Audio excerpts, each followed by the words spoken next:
আসসালামু আলাইকুম। Welcome to construction safety guideline.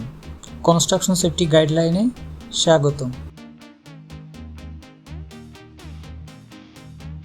আমাদের ইউটিউব চ্যানেল এবং ফেসবুক পেজে সাবস্ক্রাইব করতে ভুলবেন না। আজকে আলোচনার বিষয় কনস্ট্রাকশন সাইটের 3টি সাধারণ ঝুঁকি। নির্মাণ সাইটে প্রতিটা পদক্ষেপেই ঝুঁকি থাকে।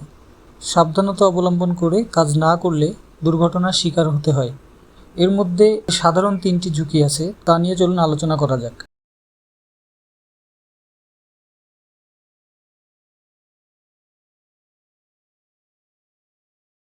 তার মধ্যে অন্যতম হচ্ছে উঁচু থেকে পড়ে যাওয়া,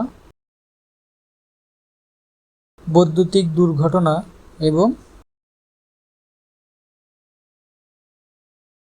বস্তু দ্বারা আঘাত, অর্থাৎ পতিত বস্তু দ্বারা আঘাত।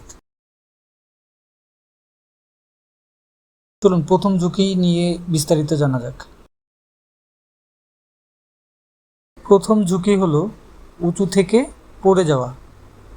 নির্মাণ কাজে মাটির তুলনায় অনেক বেশি উচ্চতায় কাজ করা হয়, তাই পড়ে গিয়ে গুরুতর আহত বা প্রাণহানির মতো মারাত্মক দুর্ঘটনা ঘটার সম্ভাবনা থাকে।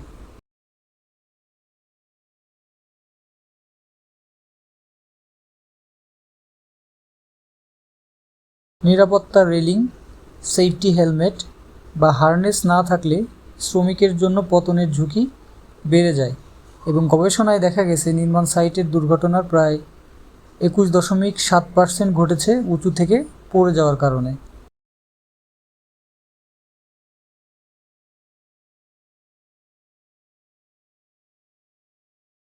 দ্বিতীয় ঝুঁকি হচ্ছে বিদ্যুৎস্পৃষ্ট হওয়া। তারের সংযোগ খোলা, পানি জমে থাকা জায়গায় কাজ করা অথবা অনিরাপদ কেবলের সংস্পর্শে আসা হতে পারে মারাত্মক বিপজ্জনক।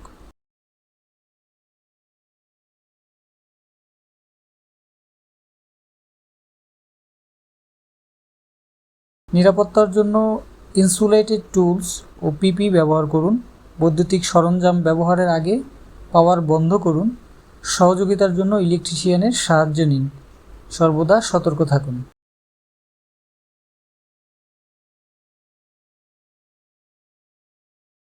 তৃতীয় ঝুঁকি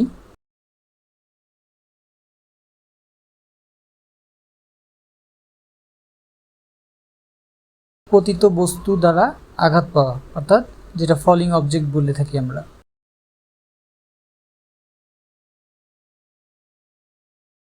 পতিত বস্তু বা ফলিং অবজেক্ট দ্বারা আঘাত পাওয়া কনস্ট্রাকশন সাইটের একটি গুরুতর ও সাধারণ ঝুঁকি।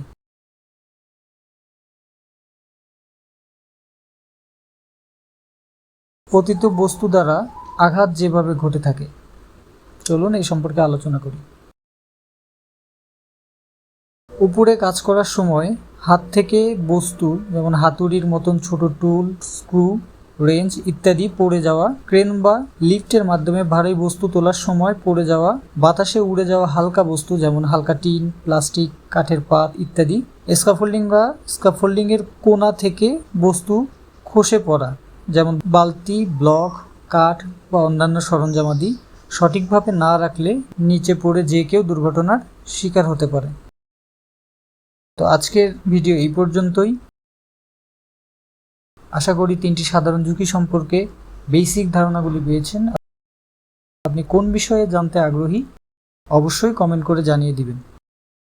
এইচএসসি রিলেটেড ভিডিও পেতে চ্যানেলটি সাবস্ক্রাইব করে রাখতে পারেন। অবশ্যই লাইক, শেয়ার, কমেন্ট করতে ভুলবেন না।